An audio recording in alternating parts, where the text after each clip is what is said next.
Hi, this is Sheila Commuta with Organizational Effectiveness, and I want to talk about the dreaded topic, meetings.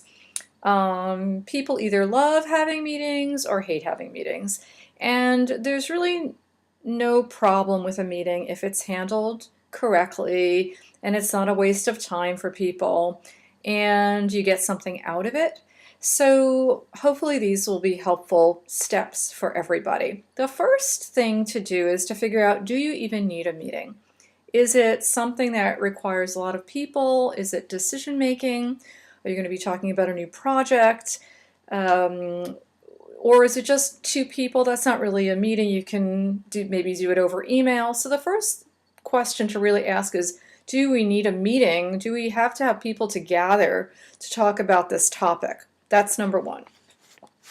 Okay, and then once you've decided, yes, this is an issue we're bringing up, or we need decisions made, we need some decision makers there, or we're trying to launch a project or brainstorm, all these topics do really require a meeting of some kind. Okay, so once you've established, yes, you do need a meeting, the second thing to establish is who needs to be there. Because not everybody in the world needs to be there. Decision makers need to be there. People that it will impact should be there. Anybody who you feel can contribute to the topic should be there. Spectators or people that feel like you'll hurt their feelings if they're not there, they don't really need to be there.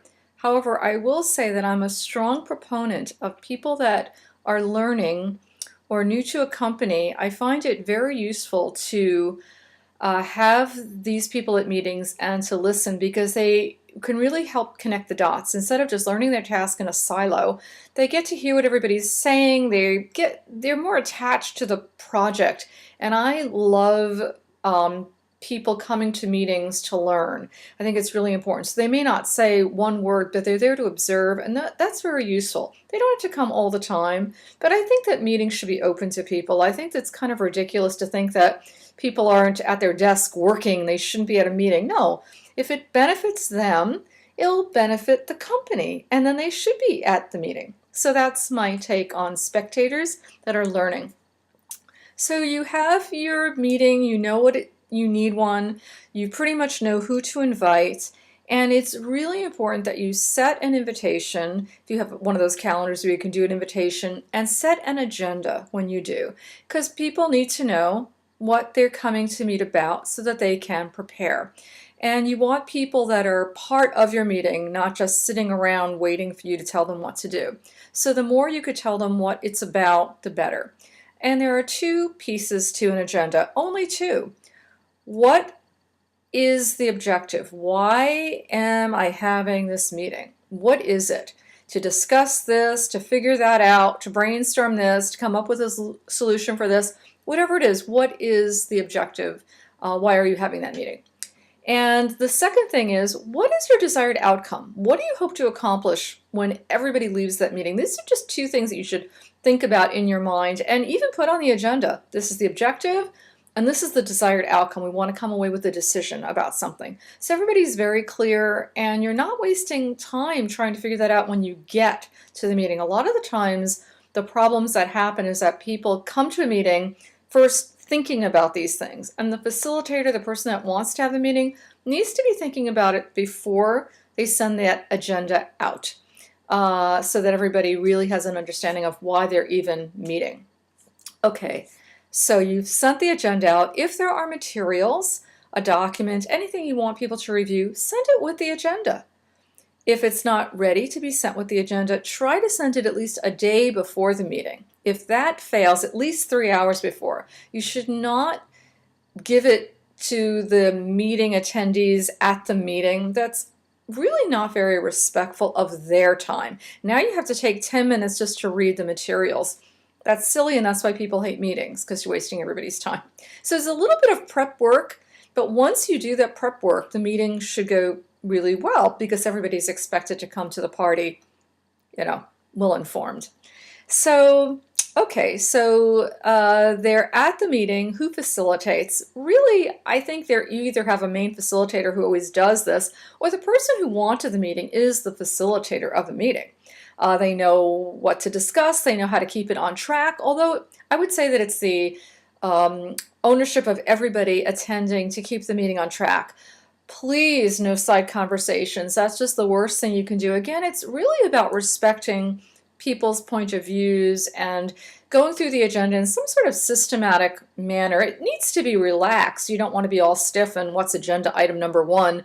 You want to be relaxed, you want it to be casual, but you want everybody to be heard. There's nothing that can't be said at a meeting. It's really important, although not in an argumentative way. You want to always be professional, but you want to keep it on track, and that's the facilitator's job, is to keep the meeting on track. If there's something that goes off topic, and it could be really an important item that somebody discovered or they're brainstorming, that's great. The facilitator can easily say, look, that is a great topic. It sounds like a separate meeting. I'm going to take a note of that and we'll discuss it another time. But we want to make sure that we respect everybody's time here. So let's keep the meeting going with all the topics that we have to discuss today. But that was a very good idea, and we'll address that at another time. Okay? So you're getting through the meeting and people are saying what they need to do and you're taking notes. And if you're finding that somebody says, oh yeah, we need to do that, it's really important to say, who is going to do that task? You know, that happens a lot at meetings where people talk about we need to do this, we need to do that, but nobody really owns it. So it's really important to figure out, well, who's doing that? I've got this, you've got that, okay, let's get that done. So the meeting continues. You try and keep it within the time frame that you allotted. And I need to go back for a second and say it's really important to start your meetings on time. What this does is it tells people that you're a person that starts meetings on time. So if somebody's late, they're bad and they need to come to the meeting when they're ready. If you wait for people, you can wait a couple of minutes, but if you wait a long time for people, you'll get that reputation of, oh, that she always waits or he always waits, I could be late. No, it's about respect. It's about trusting people. It's about feeling like, oh, when this person calls a meeting, I know we're going to accomplish things. I don't mind going to this meeting. So you want to start on time and you want to end on time. Sometimes it's hard, but you want to try to do that. And if it gets too long, just break it up into another meeting. You know what? This was a big topic and we're going to set aside another date to discuss this other piece because it was really too huge to discuss both these topics in this one meeting. And that's okay too. Your meeting is done, and before you leave, there's always next steps. And these are who is taking what action and by when. So you have an action step, call this vendor, make this decision, go wherever, whatever it is, whatever the decision is, who is doing it, who's going to make that phone call, who's going to talk to that vendor, whatever it is, and by when, what is the due date. If you leave without due dates, you're going to look back at those notes and there was no point to meeting. So those three items are really important. And the facilitator typically will do a recap, but doesn't have to be the facilitator. Decide who is going to recap the meeting. And the recap could simply be 3 bullet points if that's all it is. You don't have to talk about every reason why you discuss things, maybe a few things if they're important. But you want the nuts and bolts on the recap. And that's for, you can go back to it, you can refer to it and say, okay, yeah, we decided to do this, we're calling it that, that's what we're doing, we're moving forward. Always do a recap. People hate to do recaps, but really, they don't have to be a work of genius, just bullet points. It's fine. You make it simple. It's not a big deal. Sometimes I'll just say, this is what I got out of the meeting today, or this is the recap. Anybody else have anything else that they want to add? That's great. So it's a little bit more informal, but always do the recap. So again, importantly is, why do you have a meeting? Set that agenda out, set materials if you need it, and do the recap. That's important. That kind of ties it all together.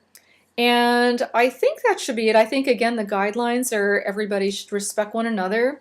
If somebody's talking, really try to, in a polite way, to stop the meeting and saying, oh, I can't hear, everybody's talking at once. So you don't really call anybody out. You don't need to be rude about it. Just say, oh, I can only get one conversation down at a time. Can we stick to the topics at hand?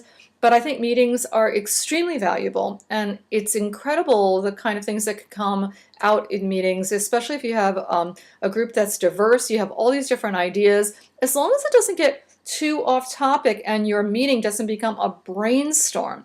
And that's up to the facilitator, and that's up to the fact that you put the objective there. People are corralled by the objective. They know what the objective is, and you can remind people, oh, this is the objective. We're a little off topic. Anyway, that is my talk about meetings. As you can tell, I love meetings, and they can be really worthwhile if they're done right. Okay, thank you so much, and I look forward to you joining me next time.